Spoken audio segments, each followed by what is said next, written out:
திமுகவுக்கு ஒரு சான்ஸ் கொடுத்து பார்க்கலான்னு கொடுத்தாங்க மக்கள். இன்னைக்கு அதனுடைய எல்லா கஷ்டத்தையும் அனுபவிச்சு எடப்பாடியார் செல்லும் இடமெல்லாம் கிடைக்கக்கூடிய ஒரு ஏகோபித்த வரவேற்பு இதையெல்லாம் பார்க்கும் பொழுது பயந்து போன திராவிட முன்னேற்ற கழகம் இந்த வேலையெல்லாம் செஞ்சுட்டு இருக்காங்க. அதில் ஒன்றுதான் இந்த கல்வியில் சிறந்த தமிழ்நாடு.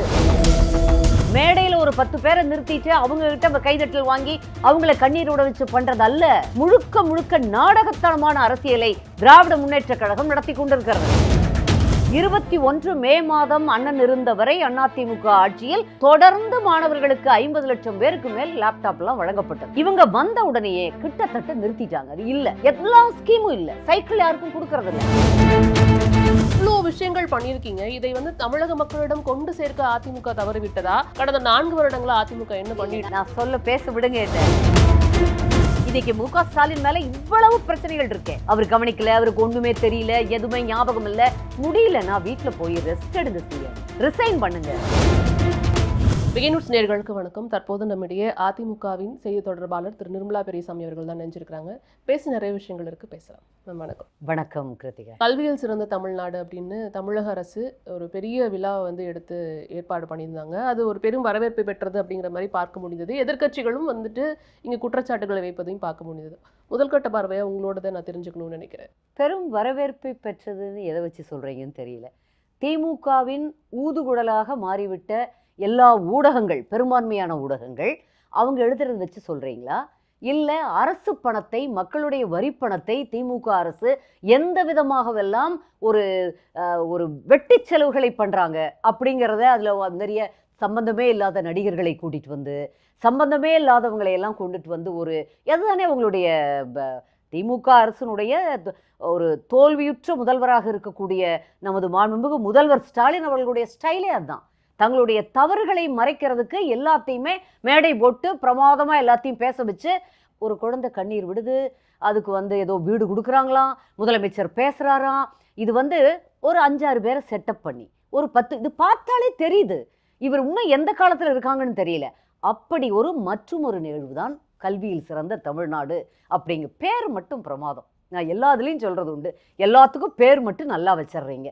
இந்த உங்களுடன் ஸ்டாலின், நலமுடன் ஸ்டாலின், ஒவ்வொன்றாக ஆட்சியின் இறுதி கட்டத்துக்கு வந்ததற்கு பிறகு இனிமேல் நம்மளுக்கு அதாவது தோல்வியுறத்தான் போகிறோம், தோல்வி நிச்சயம் அப்படின்னு தெரிந்த பிறகு, ஏன்னா எங்கள் பொதுச் செயலாளர் எடப்பாடியார் செல்லும் இடமெல்லாம் கிடைக்கக்கூடிய ஒரு ஏகோபித்த வரவேற்பு, மக்களுடைய ஆரவாரம், இயல்பாக எழக்கூடிய ஒரு எழுச்சி, இதையெல்லாம் பார்க்கும் பொழுது பயந்து போன, என்ன செய்வதென்று தெரியாமல் தடுமாறக்கூடிய திராவிட முன்னேற்ற கழகம் இந்த வேலையெல்லாம் செஞ்சுட்டு இருக்காங்க.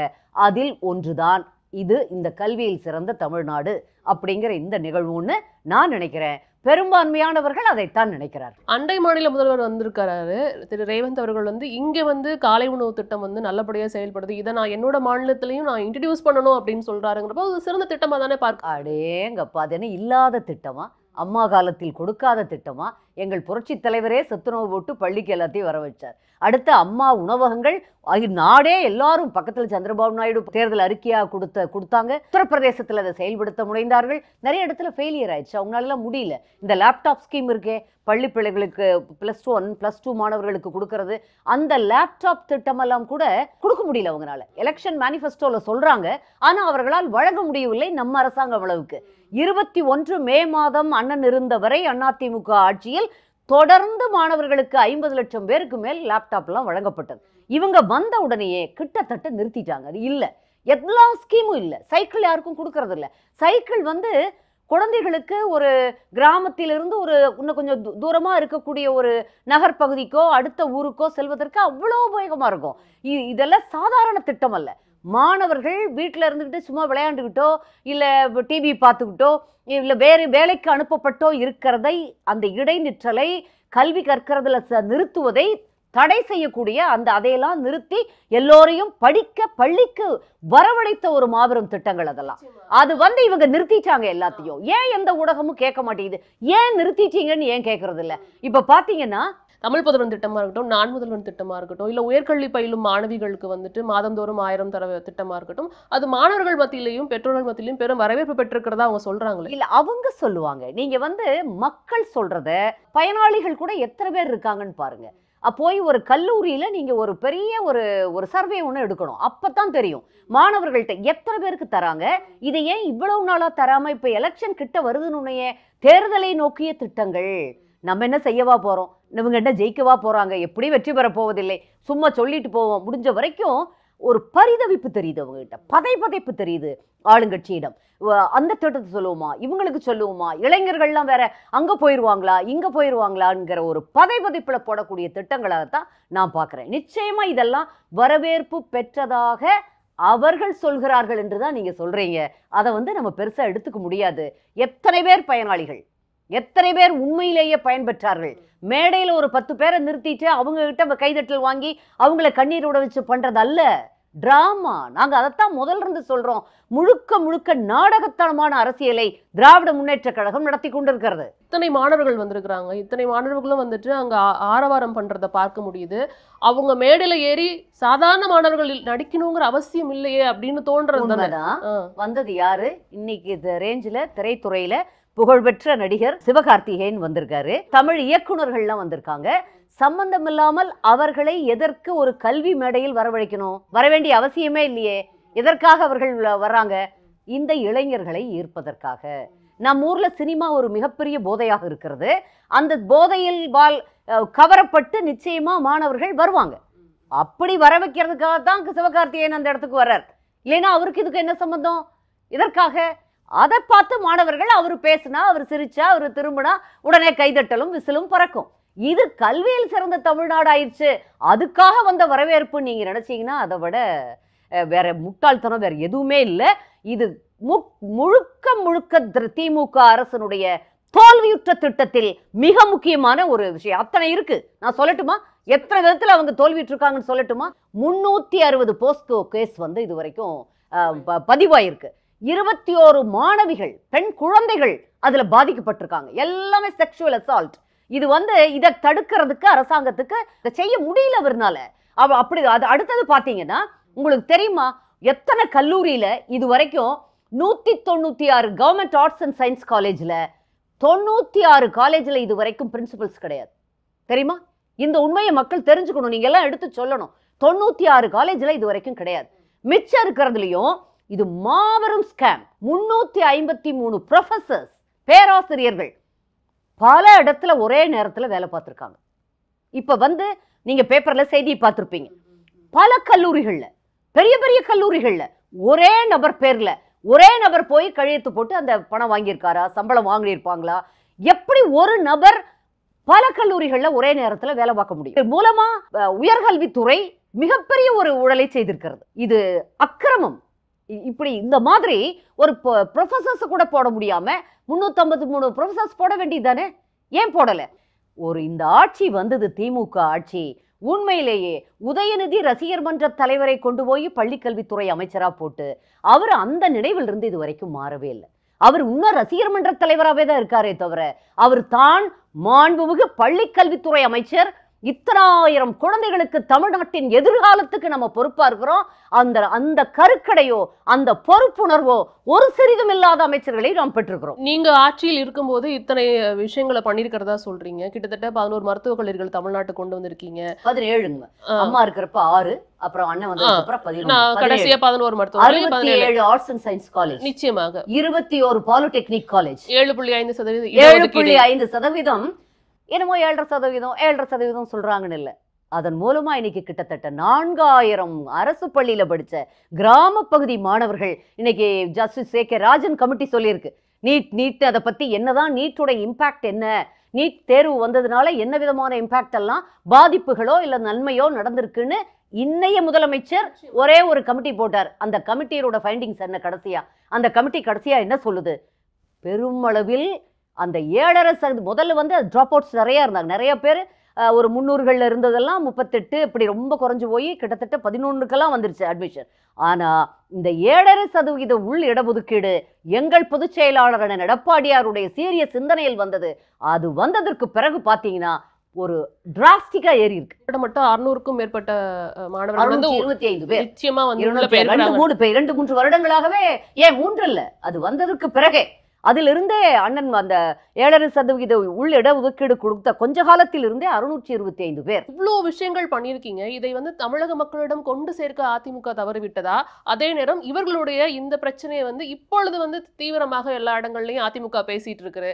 கடந்த 4 வருடங்களா அதிமுக என்ன இல்ல, நாங்க பேசிட்டு தான் இருந்தோம். அவர்களுடைய ஒரு அராஜக குரலுக்கு முன்னால ஒருவேளை எங்களுடைய குரல் அதிகம் எடுபடாம போச்சான்னு எனக்கு தெரியல. ஆனா இப்ப பேச ஆரம்பிச்சிட்டோம், எல்லாரும் சொல்ல ஆரம்பிச்சிட்டோம். மக்களுக்கு எல்லாம் தெளிவாக புரிகிறது. 25 வருடங்களுக்கு மேல கெஸ்ட் லெக்சராகவே பிஹெச்டி டாக்டரேட் முடிச்சவங்க வெறும் 25,000 ரூபாய்க்கு செஞ்சுட்டு இருக்காங்க. இது வந்து இப்ப போராடிட்டோம். இதெல்லாம் இவங்க வந்து இவங்களுடைய தேர்தல் வாக்குறுதிகளாக கொடுத்தது 521 இருக்குது, உங்களுக்கு தெரியும். எல்லாவற்றையும் கொடுத்து விட்டு முடியாதுன்னா கொடுக்கக்கூடாது. அரசாங்கத்தின் நிதி நிலைமை சரியில்லை, முடியாதுன்னா கொடுக்கக்கூடாது. இப்ப அவர்கள் அறிவிக்கக்கூடிய இந்த திட்டங்கள், அதுதான் டேஞ்சர். மக்கள் புரிந்து கொள்ள வேண்டியது, அதிமுக 58 வாக்குறுதிகளை கொடுத்தது அம்மா காலத்திலிருந்து. அதை மிகச்சரியாக நிறைவேற்றி விட்டு வெளியில் வந்தோம். இவங்க 500க்கும் மேற்பட்ட வாக்குறுதிகளை கொடுப்பாங்க, 5, 10, 50 வாக்குறுதியை கூட இவங்க செயல்படுத்த மாட்டாங்க. இப்ப நீங்க வந்து சொல்றீங்க இத்தனை தேர்தல் வாக்குறுதிகளை கொடுத்தாங்க அப்படின்னு. மாதந்தோறும் மகளிருக்கு வந்து 1000 ரூபாய் வந்துட்டு உரிமை தொகை கொடுக்கறது இவங்களுடைய ஒரு மிகப்பெரிய ஒரு திட்டமா இருந்தது. இவங்க வந்துட்டு ஆட்சிக்கு வரதுக்கு முன்னாடி அவங்க கொடுத்த விஷயத்துல. இப்ப அதிமுகவும் நாங்க வந்து 1500 ரூபாய் கொடுப்போம், 2000 ரூபாய் கொடுப்போம், அவங்க சொல்லதானே செய்றாங்க. அதாவது நிதி நிலைமை இங்க மோசமா இருக்குன்னா அதை அவங்களால செயல்படுத்த முடியல அப்படின்னா, ஒரு வருஷத்துக்கு 12,000 கோடி கிட்டத்தட்ட 1000 ரூபாய் அப்படின்னா, சோ அடுத்த வர ஆட்சியில நாங்க 1500 ரூபாய் கொடுப்போம், 2000 ரூபாய் கொடுப்போம் அப்படிங்கிற அந்த வாக்கு வந்து நம்ம எப்படி வந்து எடுத்துக்கிறது? சொல்லாததையும் செய்யக்கூடியது அதிமுக, சொன்னதை நிச்சயமாக செய்யக்கூடியது அதிமுக. எங்கள் அண்ணன் எடப்பாடியார் அவர்கள். இப்ப கள்ளக்குறிச்சியில கள்ளச்சாராயம் மரணங்கள் நடந்தது. குறைந்தது 100க்கு மேற்பட்டவர்கள் இருக்கலாம்ங்கிறது ஒரு கோட்பாடு. நம்மளுக்கே தெரியுமே, கவர்மெண்டே இவ்வளவு சொல்லுதுன்னா அதை விட மேல இருக்கும் அப்படின்னு. அதுல பெரும்பாலானவர்கள் மரணம் அடைந்ததற்கு காரணம் அந்த கள்ளச்சாராயம் மட்டுமல்ல, அதற்கான முறிவு மருந்துகளாக அந்த நேரத்தில் அவர்களுக்கு கொடுக்கப்பட வேண்டிய மருந்து எதுவுமே அரசு மருத்துவமனைகள் இல்லை. இதுதான் முக்கியமான காரணம். கள்ளச்சாராய மரணம் வந்து ஒரு பெரும் வந்து விமர்சனத்துக்குள்ளான ஒரு விஷயம் இந்த அரசாங்கத்தின் மீது. கிட்டத்தட்ட 2 முறை அது நடைபெற்றது அப்படிங்கறத. மரக்காணத்துல 1, அப்போ 22 பேரு. ஆனா வந்து இன்னும் அவங்க வந்து நான் நல்லது பண்ணுவேன்னு பேசுறாங்க. இந்த விமர்சனத்துக்கு உள்ளாக்கப்பட்டது ஒரு பக்கம் இருந்தாலும், இங்க அதிமுக அதை எப்படி முன்னெடுத்தது அப்படிங்கிறது தான். கடந்த 4 வருடத்துல முதல் 2 வருடம், அதாவது 2021க்கு அப்புறம் அந்த தேர்தலில் அதிமுக வந்து எதிர்க்கட்சியான பிறகு எதிர்க்கட்சியாக பலமாக செயல்பட்டதா அப்படிங்கிறது இங்க ஒரு கேள்வியா தானே இருந்தது. அங்க உட்கட்சி பிரச்சனைகள்ல கவனம் செலுத்துறதே இங்க ஒரு பெரிய விஷயமா இருந்தது அதிமுக பொறுத்த வரைக்கும். இங்க 24க்கு அப்புறம் தான் வந்து திருப்பியும் வந்து அவங்க தொடர ஆரம்பிச்சிருக்காங்க. இது வந்து உங்களுடைய பார்வை, ஊடகத்தினுடைய பார்வை. ஊடகம் வந்து எங்களுடைய உட்கட்சி பிரச்சனைகளை ஆளும் திமுகவின் உத்தரவுக்கிணங்க அதையே பெருசு பண்ணிட்டு இருக்காங்க. எங்களை விட்டு வெளியே சென்றவர்கள், கட்சிக்கும் அவர்களுக்கும் சம்பந்தமே இல்லைன்னு நம்ம எத்தனை முறை சொன்னாலும் திரும்ப இவர் அவரை பார்த்தாரு. ஒரு வெட்டியா இருக்கவர், ஒரு வீணா போனவரை பார்த்தா அதுல என்ன இருக்கு? எங்களுக்கு ஒன்றும் அதை பத்தி கவலையே இல்லை. ஆனால் ஊடகங்கள் அதை ப்ரொஜெக்ட் பண்ணுது. ஏன்னா மக்களை திசை திருப்பணும். ஆளுங்கட்சியினுடைய தோல்விகளை ஒவ்வொன்றிலையும் ஒரு கேள்வி கேட்கணும். மக்கள் வந்து கேள்வி கேட்க ஆரம்பிச்சிட்டாங்க. அதை திசை திருப்பறதுக்காகத்தான் இப்படி செய்திகள் பரப்பப்படுது. நான் ஒண்ணு கேட்கிறேன் இந்த இடத்துல. எங்கள் ஆட்சி 21 மேக்கு வர்றதுக்கு முன்னாடி, இல்ல அதற்கு முன்பு கூட, கொஞ்ச காலம் முன்பு திமுக இல்லாத குழப்பமா, அவங்க குடும்பத்துல இல்லாத குழப்பமா, அவங்க அண்ணனுக்கும் தம்பிக்கும் நடக்காத சண்டையா, என்னென்ன நடந்தது, எவ்வளவு நடந்தது, எவ்வளவு குழப்பத்தை தாண்டித்தானே என்று வந்து நீங்க உட்கார்ந்துருக்கீங்க. எங்க பார்ட்டியில இங்க வாரிசு அரசியல் கிடையாது. முழுக்க முழுக்க நாங்க ஒரு ஜனநாயக ரீதியாக செயல்படக்கூடிய ஒரு கட்சியில இருக்கத்தான் செய்யும். ஒரு மாபெரும் தலைவரை இழந்திருக்கிறோம். ஒரு சாதாரண தொண்டர், கிளைக்கழக செயலாளராக இருந்தவர் இன்னைக்கு வந்து பொதுச் செயலாளராக உட்கார்ந்துருக்கார். நாங்க பெருமையா நினைக்கிறோம். இந்த நாட்டின் முதுகெலும்பான விவசாயம், அந்த விவசாயத்திலிருந்து வந்த உண்மையான விவசாயி ஒருவர் இந்த ஒரு மாநில முதலமைச்சராக இருந்தார். அதை தமிழர்கள் எல்லாரும் பாராட்டணுமா இல்லையா? பச்சை தமிழர் ஒருவர் இருக்கிறார். வந்து அந்த இடத்துல உட்கார்றப்போ டோட்டல் தமிழ்நாடு அவரை கொண்டாடணும். அப்படி ஒரு ஆட்சி வேற கொடுத்தார். ஏதாவது விமர்சனம் பண்ண முடியுதா அவர் ஆட்சியை? அதான் நான் சொல்றேன், கிட்டத்தட்ட ஒரு 10 ஆண்டுகள் அதிமுக ஆட்சி இருந்தப்ப அங்க வந்து கண்டிப்பா ஒரு ஆன்டி இன்குபன்சி இருந்திருக்கும் அப்படின்னு பார்க்கப்பட்டது. மிகப்பெரிய தலைவரை வந்து அதிமுக இழந்து நின்ற தருணத்திலையும் அந்த தேர்தல்ல பெரிய வித்தியாசம் எதுவும் கிடையாது. பெரிய வித்தியாசம் இல்லாம வந்து எதிர்க்கட்சியாக வந்து அமர்ந்தா 75 பேர் கூட்டணி. எதிர்க்கட்சியாக அதிமுக செயல்படாததுக்கான ஊடக வெளிச்சம் இல்லைன்றீங்க. அண்ணா யூனிவர்சிட்டி வழக்குல நீங்க எப்படி கையாண்டீங்க, கிண்டி எப்படி ஸ்தம்பித்தது, அது ஊடக வெளிச்சம் இல்லாம எப்படி தெரிஞ்சிருக்கும்? இருந்தது. ஆனா நீங்க அதுக்கு முன்னாடி விஷயங்கள் எல்லாம் எதையுமே எடுத்து செய்யல. ஒரு எதிர்க்கட்சியா வந்துட்டு இன்னும் வந்துட்டு நீங்க ப்ராப்பரா பண்ணியிருந்திருக்கு. இது வந்து அண்ணா யூனிவர்சிட்டி மேட்டர்ல இயல்பாகவே பொங்கிய ஒரு கோபம். நம் தமிழ் பெண்ணு ஒருத்தருக்கு, ஒரு சின்ன பொண்ணு, நல்லா படிக்கக்கூடிய ஒரு குழந்தைக்கு அந்த ஒரு உலக புகழ்பெற்ற பல்கலைக்கழகத்துல இவ்வளவு கேவலமா நடந்தது. யார் அந்த சார்னு இது வரைக்கும் அவங்க பேசல. நம்ம என்ன குரல் கொடுத்தாலும் கொஞ்சம் கூட எதை பற்றியும் காதில் போட்டுக்கொள்ளாத அல்லது கேட்க விருப்பம் இல்லாத ஒரு முதலமைச்சரை நான் பெற்றிருக்கோம். நான் வந்து கீழே இருக்கவங்களை எல்லாம் சொல்ல மாட்டேன். யார் அந்த சாருங்கிறத விட யார் அந்த சாரை ஒழிச்சு வச்சிருக்காரு பாருங்க. அந்த சாரை வெளியில விடாத எப்பவுமே ஒரு தலைவனைத்தான் சொல்லணும். அந்த நிர்வாகத்தினுடைய ஆட்சி அதிகாரத்தினுடைய தலைவர் யாரு? முதலமைச்சர். முதலமைச்சர் தான் அத்தனைக்கும் பொறுப்பு. ஒண்ணுமே தெரிய மாட்டேங்குது. வலது பக்கம் திரும்பவும், இதை சொன்னவுடன் இடது பக்கம் திரும்பவும், இதற்கு அப்புறம் நேராக நிமிர்ந்து பார்க்கவும் பேப்பர்ல எழுதி வச்சு படிக்கிற. வெளிநாடு போனாராம். அங்க வந்து ஜெர்மன் சான்சலரே ஓடி வந்த மாதிரி இந்த பையன் இந்த சாரி அப்படித்தான் சொல்லணும். இவங்களையெல்லாம் அமைச்சர் பெருமக்கள் நம்மளால எடுக்கவே முடியல. இவருடைய விளையாட்டு உதயநிதியுடைய விளையாட்டு தோழர்களை எல்லாம் நம்ம வந்து ஒரு அமைச்சர்களாக நியமித்த ஒரு மாபெரும் பாவத்தை முதலமைச்சர் செய்திருக்கிறார். அதுக்குரிய அந்த தராதரம் என்னங்கிறத அவங்களுடைய ஒவ்வொரு செயல்பாட்டின் போதும் அவர்களுடைய பேச்சு உரை ஒரு இடத்துல பேசும் பொழுதும் அவர்கள் யார் என்பதை காட்டிட்டே இருக்காங்க. ரொம்ப என்னமோ பெரிய ஆட்கள் மாதிரி. மக்கள் என்ன நினைக்கிறாங்க உங்களை பத்தின அவங்களுக்கு எல்லாம் தெரியல.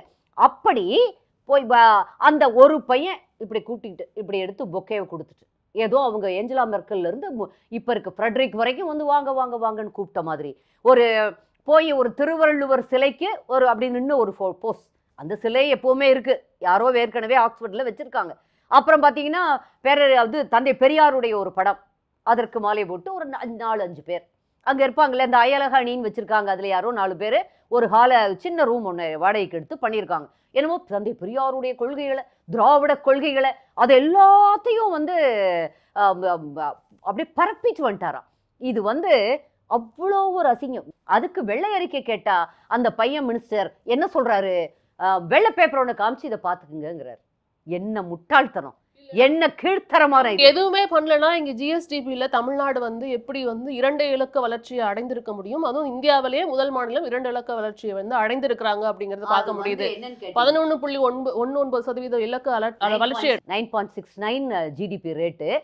ஜிஎஸ்டிபியோட ரேட் 11.2, அதாவது 11.19. இது வந்து இந்த வளர்ச்சியெல்லாம் இவங்க ஒன்றும் பண்ணல. திருப்பூர்ல பின்னலாடை உற்பத்தி தொழில் எவ்வளவு முக்கியமானது தமிழ்நாட்டுக்கு. கிட்டத்தட்ட 90% ஆடை அங்கிருந்து பின்னலாடைகள் வெளிநாட்டுக்கு ஏற்றுமதி ஆகுது. அங்க எவ்வளவு மோசமான நலிந்த நிலையில் இருக்குன்னு தெரியுமா உங்களுக்கு? அங்க வந்து சொத்து வரி உயர்த்துறாங்க, மின் கட்டணத்தை தாறுமாறா உயர்த்துறாங்க, நூல் விலை ஏற்ற இறக்கமா இருக்கு. அதையெல்லாம் கண்ட்ரோல் பண்ண வேண்டியது மாநில அரசாங்கம். அதையெல்லாம் எதுவுமே பண்றதில்ல. எதை பத்தியும் கவலை இல்லை. இப்ப ஒரு வளர்ச்சி வந்திருக்குன்னா அது மக்களுடைய உழைப்பு அல்லது அதிமுக முதலிய ஸ்டிக்கர் அரசாங்கமாச்சே. அதிமுக எப்படி அத்திக்கடவு அவிநாசியிலிருந்து சுதந்திரத்தை வாங்கின காலத்திலிருந்து பெருந்தலைவர் காமராசர் காலத்திலிருந்து போராடி எங்கள் எடப்பாடியார் வந்துதான் அதுக்கு ஆரம்பிச்சு கிட்டத்தட்ட முடிவுக்கு கொண்டு வந்தார். இந்த ஜிஎஸ்டிபி வளர்ச்சி அப்படிங்கிறது வந்து மக்களுடைய உழைப்புனால மட்டும் கிடையாது, தொழில் தொடங்குவதற்கு ஏதுவான ஒரு மாநிலமாக இருக்க வேண்டும். இதெல்லாம் கணக்கு பண்ணதுனால அதைத்தான் கிருத்தியா நாங்க கேட்கிறோம். என்ன தொழில் தொடங்கினாங்க, எத்தனை இண்டஸ்ட்ரி இங்க வந்தது, ஏன் தரக்கூடாது? ஏற்கனவே இருந்ததுதான். ஃபாக்ஸ்கான் புதிய ஒரு தொழிற்சாலையா? ஏற்கனவே அம்மா இருந்தப்போ அண்ணன் இருந்தப்போ எல்லாமே வந்த தொழிற்சாலைகள். அதனுடைய விரிவாக்கத்தை வெளிநாட்டுக்கு அவங்கள கையை காலை பிடிச்சு கெஞ்சி கூட்டிட்டு போய் அவங்களுக்கே மறுபடியும் அவங்ககிட்ட இருந்தே ஒரு ஆர்டர் வாங்குற மாதிரி, அதாவது ஒரு நாங்க ஆரம்பிக்கிறோம் அப்படின்னு சொல்ல வைக்கிறாங்கிறது தான் எங்களோட. நீங்க கொடுங்களேன், ஏன் வெள்ளை அறிக்கை கொடுங்க? எங்க பொதுச் செயலாளர் கேட்கிறாருல்ல, ஏன் கொடுக்க மாட்டேங்கிறீங்க? 11.19% வந்து அப்ப நீங்க அதிமுக ஆட்சியிலே வந்துட்டு அதற்குரிய அடித்தளத்தை, அதற்குரிய இன்ஃப்ராஸ்ட்ரக்சரை அது வந்து எங்கள் அரசாங்கம் போட்டு வைத்ததைத்தான் வழக்கம் போல இவர்கள் அறுவடை செய்கிறார்கள். ஸ்டிக்கர் அரசாங்கம், அதான் நாங்க சொல்றோம். கல்வியில் சிறந்த தமிழ்நாடு தொடர்ந்து வந்து பலதரப்பட்ட இடத்துலயும் வந்துட்டு விமர்சனங்களும் இங்க பேசப்பட்டு இருக்கிறத பார்க்க முடியுது. ஆனா அங்க வந்திருந்தவங்க எல்லாம் அவங்களுடைய உண்மையான அனுபவத்தை வந்து மேடையில மாணவர்கள் பகிர்ந்துக்கிறாங்க. அப்படிங்கிறப்ப ஒரு வளர்ச்சியை அடைந்திருக்கோ கல்வி இவங்களுடைய ஆட்சி காலத்துல அப்படிங்கிற மாதிரி ஒரு தோற்றம். இங்க நான் சொல்லிட்டேன் கிருத்திகா, கல்வியில டெஃபினட்டா நிச்சயமாக உறுதியாக கல்வியில் வளர்ச்சி அடைந்த மாநிலம் தான் தமிழ்நாடு. அதற்கு காரணம் யார்? அந்த காரணத்துக்கான கர்த்தாக்களாக இருந்தது யாருங்கிறது தான் இங்க கேள்வி. அது வந்து அதிமுக தான், அதிமுக அரசு தான் தொடர்ந்த தனது செயல்பாடுகள் அம்மா காலத்திலிருந்து அண்ணன் காலம் வரை செய்ததால் கிடைத்த வளர்ச்சி. இவர்கள் வந்து பாருங்க 25 ஒரு கல்வித்துறையில் 25 மேஜர் அனௌன்ஸ்மெண்ட் பண்ணாங்க, முக்கியமான அறிவிப்புகளை வெளியிட்டாங்க. 8 தான் இது வரைக்கும் செஞ்சிருக்காங்க. 32% மட்டும் தான் செஞ்சிருக்காங்க, மிச்சம் எதுவுமே இன்னும் செய்யல. 68% ஒன்னா இன்கம்ப்ளீட்டா இருக்கு, இல்லைன்னா ஆரம்பிக்கவே இல்லை.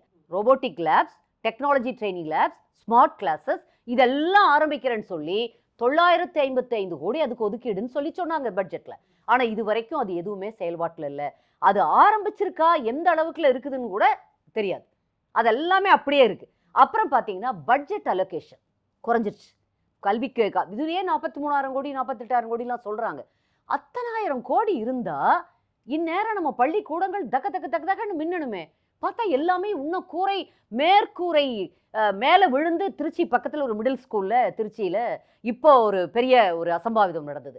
சென்னையில நம்ம இருக்கிற ஊர்லயே ஒரு பெரிய அசம்பாவிதம், வால் விழுந்து 45 குழந்தைகள் இதுவரை இந்த கட்டுமானங்கள் சரியில்லாமல் பள்ளியில் நடக்கக்கூடிய இந்த மாதிரியான பிரச்சனைகளால் இறந்து போயிருக்காங்க தெரியுமா? இந்த 4.5 years, 4.5 கூட இல்லை, 52 மாதங்களில் 45. இதெல்லாம் தரவுகள், இதெல்லாம் நம்ம வந்து உண்மையிலேயே சொல்றோம். இதுவரை நாங்கள் வந்து சொல்லலேன்னு சொன்னீங்க. எங்கள் பொதுச் செயலாளர் பேசிக்கொண்டே தான் இருக்கிறார். எல்லா பொதுக்கூட்டங்களிலும் நாங்கள் பேசிக்கிட்டே தான் இருக்கோம். அண்ணன் வாய்ப்பு கிடைக்கும் சமயம் கிடைக்கும் இடத்துல எல்லாம் சட்டமன்றத்தில் பிச்சை உணர்த்துறாங்கன்னு சொல்லுவோமே, நமக்கு சாதா பேச்சு வழக்கில் சொன்னா அந்த மாதிரி கேள்வி மேல கேள்வி கேட்கிறார். செவிடன் காதில் ஊதிய சங்குன்னு ஒரு பழமொழி இருக்கே, அதுதான் இன்னைக்கு முதல்வர் ஸ்டாலினுடைய மனப்போக்காக இருக்கிறது. எதை பத்தியும் கவலை இல்லை, யாரோ சட்டையை மாட்டி விடுறாங்க அவர் வாட்டுக்கு. என்னை பொறுத்தவரை நம் முதல்வர் தன் சாதனையாக பெருமிதமாக ஆஹா சாதிச்சிட்டேன் அப்படின்னு நினைக்கிறது என்னவா இருக்கும் தெரியுமா? அடுத்த இன்டர்வியூல சொல்றேன்.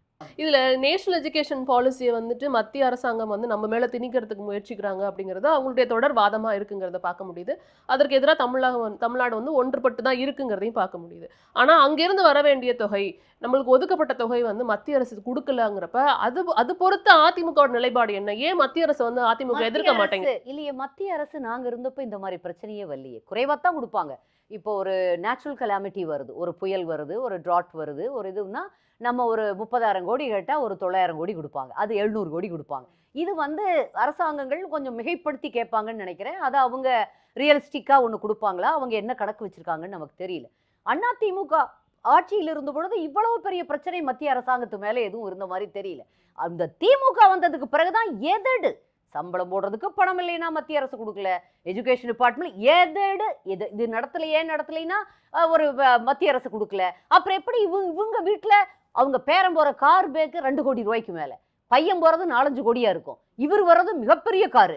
எப்படி உங்களுக்கு இதுக்கெல்லாம் என்ன வேலையா செஞ்சீங்க? என்ன செஞ்சீங்க? உங்களுக்கு எப்படி கிடைச்சது? 30,000 கோடி ரூபாய் ஒரே வருஷத்துல இந்த குடும்பம் சம்பாதிச்சிருச்சுன்னு அவங்களுடைய மலச்சான்று உள்ள ஒரே ஒரு அமைச்சர் அவர் பேசுறது யாரும் மறந்திருக்க மாட்டாங்க. இது வந்து பாட்டிலுக்கு 10 ரூபா டாஸ்மாக் ஊழல், மாபெரும் ஊழல். பாத்தீங்கன்னா அத்தனை பணம் எங்க போச்சு? இங்க தலைமை குடும்பத்துக்கு போயிருக்கு. முதல்வர் அமைச்சராக இருந்து போய் கிட்டத்தட்ட 571 நாள் நினைக்கிறேன், அவ்வளவு நாள் சிறையில் இருந்துட்டு வந்தாரே. வந்ததுக்கு அப்புறம் மாண்புமிகு முதலமைச்சர் அவர்கள் ஒரு அறிக்கை கொடுத்தார், உன் உறுதி பெரிது, உன் தியாகம் அதனினும் பெரிது. என்ன உறுதி, என்ன தியாகம், இதெல்லாம் கேட்கறதுக்கு ஆளே இல்லையா அந்த நாட்டில்? என்ன உறுதி நல்லா நினைச்சு பார்த்தா என்ன தெரியுது? எங்களை காட்டி கொடுக்கலையே, கடைசி வரைக்கும் 571 நாளைக்கு உன் உறுதியா எங்களை காட்டி கொடுக்காம இருந்தியே, அந்த உறுதி பெரிது. எங்களை காட்டி கொடுக்காம அத்தனை பணத்தையும் கொண்டாந்து எங்களுக்கு ஆல்ரெடியிலேயே சமர்ப்பிச்சியே கரெக்டா, அந்த தியாகம் பெரிது அப்படிங்கிறத நம்ம இன்டர்பிரட் பண்ணிக்க வேண்டியதா இருக்குது. அதுதான் உண்மையா இருக்கும். இப்படிப்பட்ட ஒரு முதல்வரை யாராவது ஒருவரை இதுவரை ஆஹா சபாஷ் அப்படின்னு பாராட்டியிருக்காரா? உறுதி பெரிதான், தியாகம் அதனினும் பெரிதான். யார? 10 ரூபா பாலாஜியை. இதெல்லாம் நம்ம என்ன சொல்றதுன்னு தெரியல.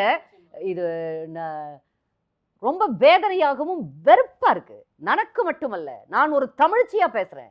வெறும் அதிமுக செய்தி தொடர்பாளராக மட்டும் பேசவில்லை. ஒவ்வொரு இடத்துலையும் நான் சொல்றது இந்த தமிழ் மண்ணின் பிரஜையாக பேசுறேன். எனக்கு ரைட் இருக்குது எல்லாத்தையும் கேட்கறதுக்கு. எல்லாம் மக்கள் எல்லாம் வாய் திறக்க மாட்டாங்க. ஓட்டு போடுறப்ப கரெக்டா காமிச்சிருவாங்க யார் நமக்காக வேலை செய்தார், ஒரு எளிய தமிழனை, ஒரு விவசாயிய அத்தனை கஷ்டத்துல ஒரு கெட்ட பேர் அவருக்கு இருந்ததா? ஏதாவது ஒண்ணு. இன்னைக்கு மு.க. ஸ்டாலின் மேல இவ்வளவு பிரச்சனைகள் இருக்கே, அவர் கவனிக்கல, அவருக்கு ஒண்ணுமே தெரியல, எதுவுமே ஞாபகம் இல்ல, முடியலன்னா வீட்டுல போய் ரெஸ்ட் எடுங்க சிஎம். நான் தான் கேட்கறது. பாவம், ரிசைன் பண்ணுங்க, அமைச்சரவையை கலைங்க, மக்களை சந்தி. நீங்க தான் இத்தனை பண்ணிருக்கீங்களே, மக்கள் தான் அப்படியே வரவேற்கிறாங்களே உங்களை. ஏன் எலெக்ஷனை பார்க்க கூடாது? ரிசைன் பண்ணிட்டு போங்க. அண்ணா யூனிவர்சிட்டி மேட்டர்ல இருந்து நாங்க எல்லாரும் அதான் கேட்கிறோம். ஆள்வதற்கு தகுதி இல்லாத ஒரு முதலமைச்சரை நாம் வைத்துக் கொண்டு இருக்கிறோம். ஆட்சி பண்றதுக்கு அவருக்கு கெப்பாசிட்டியே இல்லை. அவர் பையன் அடுத்து பாவம். என்ன சொல்றது, நாம தான் பாவம் மக்கள்.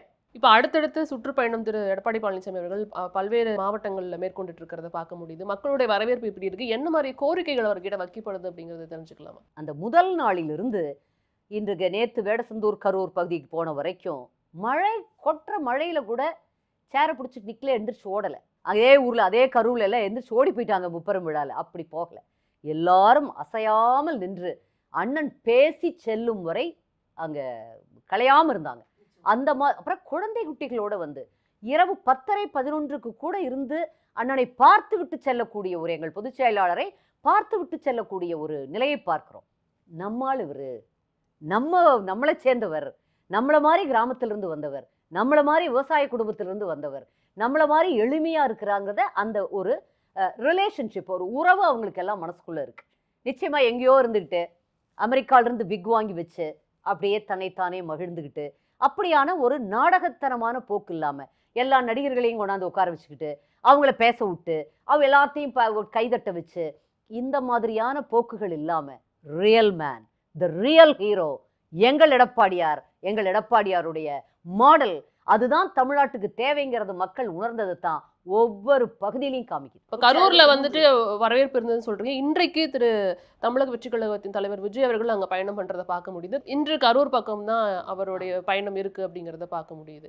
பெரும்பாலான இளைஞர்கள் அவரை நோக்கி போவாங்க அப்படிங்கிறது அரசியல் விமர்சகர்களோட விமர்சனமா இருக்கு. அதை பத்தி நீங்க என்ன நினைக்கிறீங்க? ஆக்ட்ரஸ் த்ரிஷாவோ நயன்தாராவோ போனா விஜய்க்கு இருக்கிற கூட்டத்தை பட இன்னும் டபுள் பங்கு கூட்டம் வரும், 2 மடங்கு கூட்டம் வரும். சினிமாக்காரர்கள் ஒரு உதிரி கதாபாத்திரத்தில் நடிக்கிறவங்களா இருந்தாலும் கூட, ஒரு காமெடியன்ஸ், ஒரு வில்லன், யாரா இருந்தாலும் நம்ம ஊர்ல அந்த ஒரு மோகம் ரொம்ப இருக்கு. நான் சொன்னேன், அது ஒரு போதை. எப்படி கஞ்சா ஒரு போதையோ, குடி ஒரு போதையோ, அதை போல சினிமாங்கிறது ஒரு போதை. அந்த போதைக்கு உட்பட்டவர்கள், அது இளைஞர்கள் ரொம்பவே. அதனால விஜய்க்கு அப்கோர்ஸ் அவர் நம்பர் 1 டாப் ஹீரோ.